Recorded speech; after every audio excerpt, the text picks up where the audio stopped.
আমরা সবাই আমাদের সৌন্দর্য ধরে রাখতে চাই, কিন্তু আমরা পারি না। আমরা অনেক ক্ষেত্রে দেখি যে বিভিন্ন নায়ক নায়িকারা তাদের সৌন্দর্য দীর্ঘদিন ধরে রাখে। আমরা আক্ষেপ করে বলি তারা হয়তো ভালো খাবার খায়, তারা হয়তো ভালো ভালো প্রসাধনী মাখে, তাই তারা তাদের সৌন্দর্য ধরে রাখতে পারে, কিন্তু আমরা সেই খাবারগুলো বা সেই প্রসাধনীগুলো পাই না, সুতরাং আমরা আমাদের সৌন্দর্য ধরে রাখতে পারি না।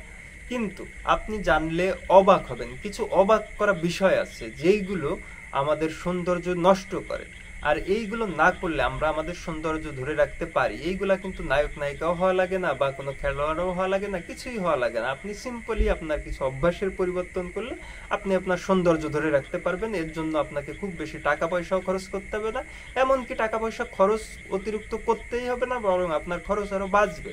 এখন কি এই কারণগুলো, আসেন আমরা ধৈর্য ধরে একটু বোঝার চেষ্টা করি। প্রথমে যে বিষয়গুলো আমাদের সৌন্দর্যের উপর সব থেকে বেশি প্রভাব ফেলে তা হচ্ছে আমাদের খাবার। কারণ খাবার যদি ভালো হয় তাহলে শরীর সুস্থ থাকে, আর শরীর সুস্থ থাকলে সৌন্দর্য আপনা আপনি প্রকাশ পায়। আর আমরা যদি অসুস্থ হয়ে পড়ি তাহলে আমাদের সৌন্দর্য নিয়ে আসলে তখন ভাবার কোনো সুযোগই থাকে না। আমাদের তখন প্রধান ভাবনা আসে যে আমাদের সুস্থতা। এছাড়া আমরা যে খাবারগুলো খাই, এই যে প্রসেসড ফুড খাই, স্ট্রিট ফুড খাই, আল্ট্রা প্রসেসড ফুড খাই, আমরা প্যাকেটজাত খাবার খাই, এই খাবারগুলো আমাদের শরীরের অভ্যন্তরে বিভিন্ন খারাপ প্রভাব ফেলে। আমাদের শরীরের অভ্যন্তরে ইনফ্লামেশন হয়, যার ফলে আমাদের চুল পড়ে যায়, আমাদের ত্বকে বিভিন্ন প্রকার সমস্যা দেখা যায়, কালচে ভাব দেখা যায়, ম্যাস্তা দেখা যায়। এছাড়া আমাদের ত্বকে ব্রণ ওঠে, এরকম নানাবিধ সমস্যা হয়। কিন্তু এই সমস্যাগুলোর সমাধান খুব সহজ। আমরা যদি এই প্রসেস ফুডগুলো বাদ দেই, এই অতিরিক্ত খাওয়াটা বাদ দেই, তাহলে কিন্তু আমাদের এই সমস্যাটা হয় না। এখন প্রসেস ফুড কি, বা কেন আমরা এগুলো খাই?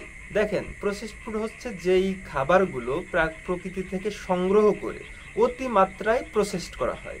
যেমন ধরেন সয়াবিন তেল, এই সয়াবিন কিন্তু একটা প্রাকৃতিক শস্য। এখন এই শস্যটাকে যখন ফ্যাক্টরিতে নিয়ে যাওয়া হচ্ছে, আর ফ্যাক্টরিতে নিয়ে যেয়ে অতিমাত্রায় চাপ, তাপ এবং কেমিক্যাল দিয়ে প্রসেসড করা হচ্ছে, তখন এটা আমাদের জন্য ক্ষতিকর হয়ে যাচ্ছে। কিন্তু আমরা যদি সয়াবিন অয়েল খাইতাম তাহলে আমাদের জন্য ক্ষতি হতো না। এখন এই সয়াবিন তেল থেকে বাঁচার জন্য আপনি কি করতে পারেন?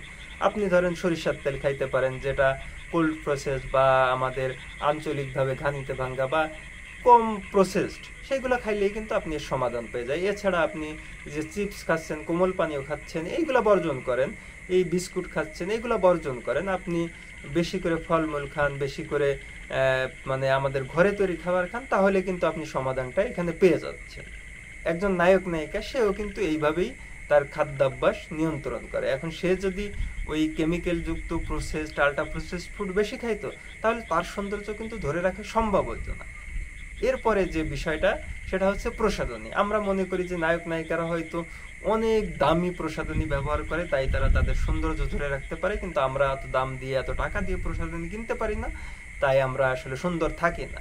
কিন্তু দেখা যায় কি, আমরা আমাদের বিশেষ করে মেয়েরা বা ছেলেরা অনেকে কম টাকার প্রসাধনী ব্যবহার করে না, কিন্তু তারা যে প্রসাধনীগুলো ব্যবহার করে তা হচ্ছে সম্পূর্ণটাই কেমিক্যাল বেসড।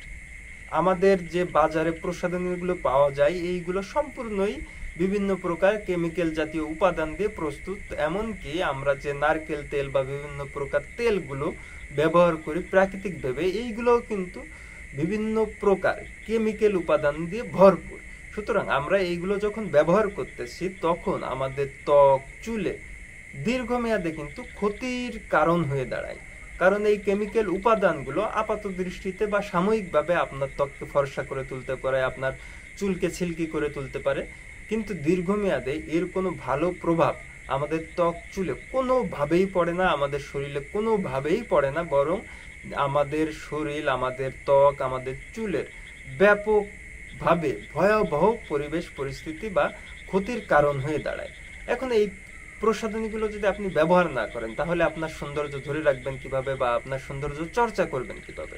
এই সৌন্দর্য চর্চা করার জন্য কিন্তু হাজার হাজার বছর ধরে মানুষ বিভিন্ন প্রকার প্রাকৃতিক উপাদান ব্যবহার করে আসছে। যেমন ধরেন, আমাদের যে বাংলাদেশের সমাজে, আমাদের বাংলাদেশে মেয়েরা নারকেল তেল ব্যবহার করতো বা ছেলেরা নারকেল তেল ব্যবহার করতো। এখন আপনিও যদি ভালো একটা নারকেল তেল ব্যবহার করেন, এটা কিন্তু আপনার ত্বকের জন্য এবং চুলের জন্য উভয়ের জন্য উপকারী।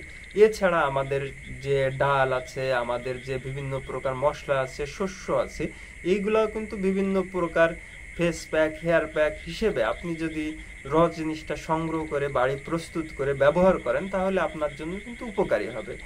যেমন ধরেন আপনি একটা অনিয়ন অয়েল কিনতেছেন, এখন এই যে অনিয়ন অয়েল কিনলেন, এটা কিন্তু পুরোটাই কেমিক্যাল বেস, কিন্তু আপনার ঘরে থাকা একটা পেঁয়াজ যদি আপনি বেটে আপনার চুলে মাখেন, তাহলে এটা কিন্তু আপনার জন্য পুরোপুরি একটা ন্যাচারাল উপাদান হয়ে দাঁড়ায়।